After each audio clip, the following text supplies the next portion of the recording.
Salut et bienvenue. Sur cette nouvelle vidéo, je vais te parler de l'histoire de Frida Kahlo, l'artiste peintre mexicaine.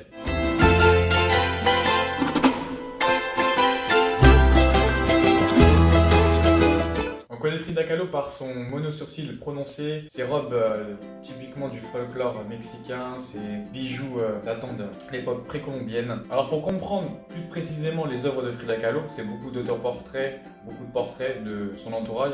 Il faut connaître son histoire pour bien ressentir ces tableaux, bien ressentir généralement la tristesse. Magdalena Frida Kahlo Carmen est née le 6 juillet 1907 dans la charmante Casa Azul construite par son père d'origine allemande, Guillermo Kahlo.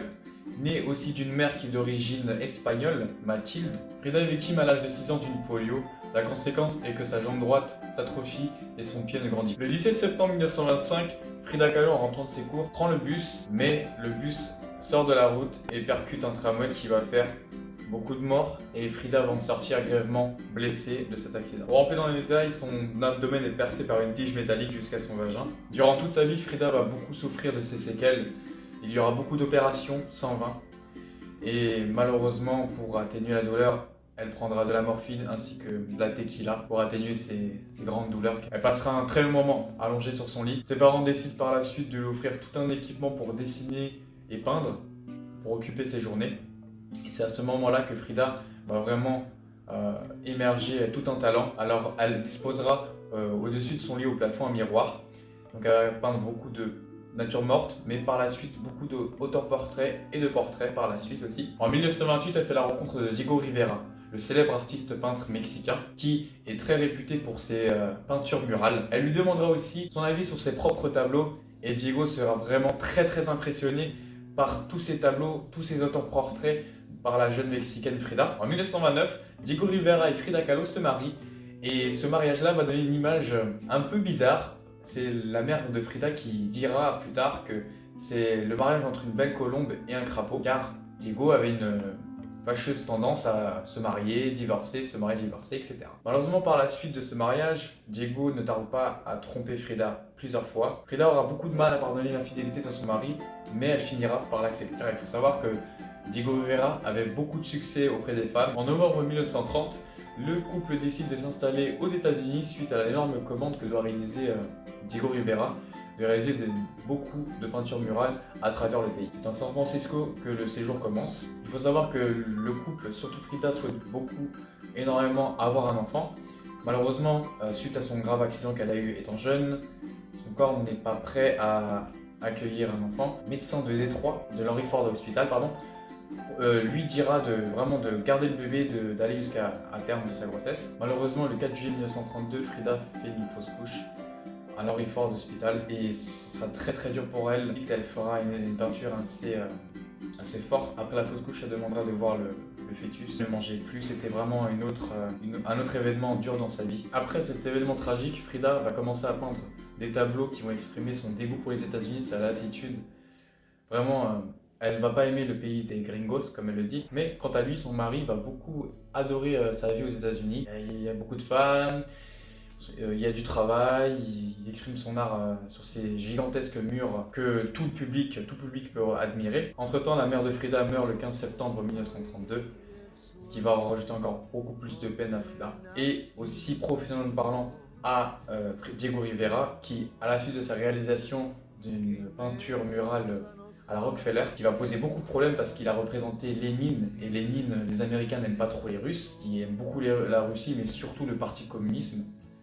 Voilà, il va réaliser cette peinture-là et sera tout de suite renvoyé. En 1935, Frida va découvrir la tromperie de son mari avec sa sœur, Cristina, la sœur de Frida. En 1937, le président du Mexique va accorder le droit d'asile politique à Léon Trotsky. Comme Diego et Frida sont des grands fans de Léon Trotsky et surtout du parti communisme, Léon Trotsky va passer son séjour à la Casa Azul chez Frida, et durant ce moment-là, Frida et Léon Trotsky auront une liaison.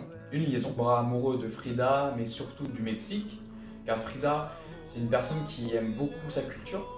Elle porte des robes typiquement mexicaines, elle porte des bijoux précolombiens, de l'époque précolombienne. Voilà, c'est une femme, Frida est une femme qui aime beaucoup sa culture. En 1938, André Breton est envoyé par le ministère des Affaires étrangères français à Mexico et dès qu'il va voir vraiment les peintures de Frida Kahlo, il sera vraiment subjugué par l'art. Suite à cet événement-là, il demandera à Frida d'exposer toutes ses peintures à Paris. En 1938, Frida Kahlo et Diego Rivera se séparent, divorcent. Suite à ça, beaucoup d'événements au niveau de sa santé vont commencer à apparaître, surtout au niveau de sa colonne vertébrale. Ce sera vraiment une énorme douleur. Durant toute sa vie, il faut savoir que Frida Kahlo enchaînera les opérations et malheureusement les douleurs. En 1939, Frida part à Paris exposer ses tableaux lors de l'exposition Mexique à Paris. Elle va loger chez André Breton. Elle sera entourée de grands artistes tels que Picasso, Kandinsky, Yves Tanguy. Mais ce séjour-là, ce sera un cauchemar pour elle car elle déteste la vie là-bas, elle déteste la nourriture, elle déteste la ville, elle déteste surtout les gens. Ce sont des gens hautains. Durant cette exposition-là, elle réussira qu'à vendre qu'une seule peinture, ce sera The Frame, acheté par le Louvre. C'est un tout petit tableau qui est actuellement exposé au musée Georges Pompidou. En 1940, elle se rend à San Francisco consulter un docteur qui lui apportera beaucoup d'aide, beaucoup de compréhension à propos de ce qu'elle a, beaucoup de solutions concrètes. Suite à ça, Frida va peindre un tableau de son docteur pour lui prouver son affection, de lui avoir donné de l'aide. Et la même année, Diego Rivera et Frida se remarièrent à San Francisco, le jour de l'anniversaire de Diego. En 1950, sa santé va beaucoup s'aggraver, elle sera moins active, il y aura beaucoup d'opérations, elle va peindre vraiment très peu de tableaux. Et en 1953, elle va être amputée de sa jambe suite à une gangrène jusqu'au genou. Et suite à cette amputation de la jambe, Frida vraiment moralement sera très affaiblie. Le 13 juillet 1954, Frida meurt suite à une pneumonie. Il y a beaucoup de rumeurs qui circulent. Certains pensent à un suicide. Car avant de mourir, Frida peint sa dernière œuvre, un tableau de pastèque avec inscription écrit Viva la vida. Elle est incinérée le 14 juillet car elle refuse qu'on l'enterre allongée car elle ne pouvait plus vraiment supporter d'être allongée toute sa vie, que ce soit après les opérations, pendant les opérations, c'est vraiment quelque chose qui l'effrayait. Donc elle repose en paix dans une urne à côté de son lit, dans la casa. Voilà, il faut savoir que Frida Kahlo, durant toute sa vie, a beaucoup souffert et a exprimé toute cette tristesse, toute cette souffrance à travers ses magnifiques tableaux. Et voilà, pour moi, il faut vraiment comprendre sa vie pour comprendre son tableau, même si on la met sur on la catégorise sur le surréalisme, etc., etc. Frida Kahlo, c'est vraiment un art qui se rapproche plus de l'humain. C'est-à-dire que pour moi, c'est un art qui exprime soit la joie et la souffrance même. Plus approfondir tes recherches, je vais te conseiller quelques livres. Je te conseille deux choses pour connaître vraiment la vie de Frida Kahlo, s'intéresser un peu à sa vie, qu'est-ce qui s'est passé, etc. Je te conseille deux choses. En premier lieu, le livre Rien n'est noir. En fait, c'est un roman, c'est l'histoire de Frida, mais très romancé. Ça ajoute vraiment la curiosité. C'est vraiment un livre que je conseille, et c'est écrit par Claire Berest. C'est un très beau livre, j'ai vraiment apprécié ma lecture. C'est écrit vraiment toute l'histoire de Frida, juste c'est vraiment romancé, et c'est vraiment légèrement romancé, on ne sent pas la différence. Et la deuxième chose que je te conseille, c'est de regarder le film de Frida. Interprété par Salma Hayek qui joue très bien avec Alfred Molina en tant que Diego Rivera. Donc si tu as du mal un peu avec les livres, t'aimes pas trop les livres, je te conseille vraiment de regarder ce film-là. C'est vraiment, ça raconte toute sa vie, mais surtout les moments les plus importants à travers de la bonne musique, etc. Et je te conseille le documentaire qui est sorti il n'y a pas assez longtemps que ça, le documentaire Viva la vida. Alors si tu veux apprendre plus, si tu souhaites vraiment plus te concentrer sur les tableaux, je te conseille ce livre-là de Frida Kahlo, de André Kettelmann.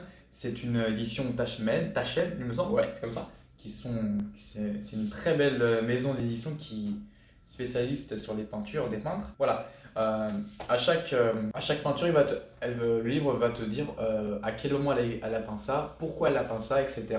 Vraiment, c'est dans le contexte. Pourquoi elle a peint ça, et c'est vraiment un très beau livre que je conseille fortement également. Ensuite, je conseille très fortement, si vous voulez plus vous approcher de Frida, entre guillemets dans son intimité, je vous conseille Frida Kahlo Confidence. C'était un livre que son ami Aiden Herrera a publié, car c'était une amie très très proche de Frida, et vraiment on rentre dans son intimité, que ce soit sa relation avec ses parents, sa relation avec Diego, sa relation, son orientation sexuelle, etc. C'est un très très beau livre, c'était mon premier livre que je me suis acheté.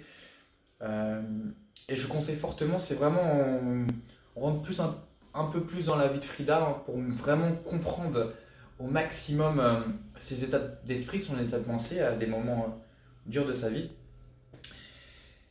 Et par la suite, si vraiment vous voulez vous intéresser plus à ce qu'elle portait, ce que Frida, vraiment, tout ce qu'elle portait comme bijoux, etc., vraiment rentrer dans sa vie intime, hein, également, mais plus de l'image de Frida, je vous conseille ce livre. Je vous conseille ce livre.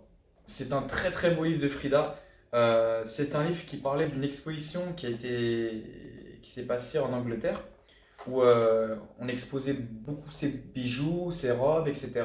Quel parfum elle mettait. Voilà, c'est vraiment on rentre dans son intimité. Malheureusement, le livre est en anglais.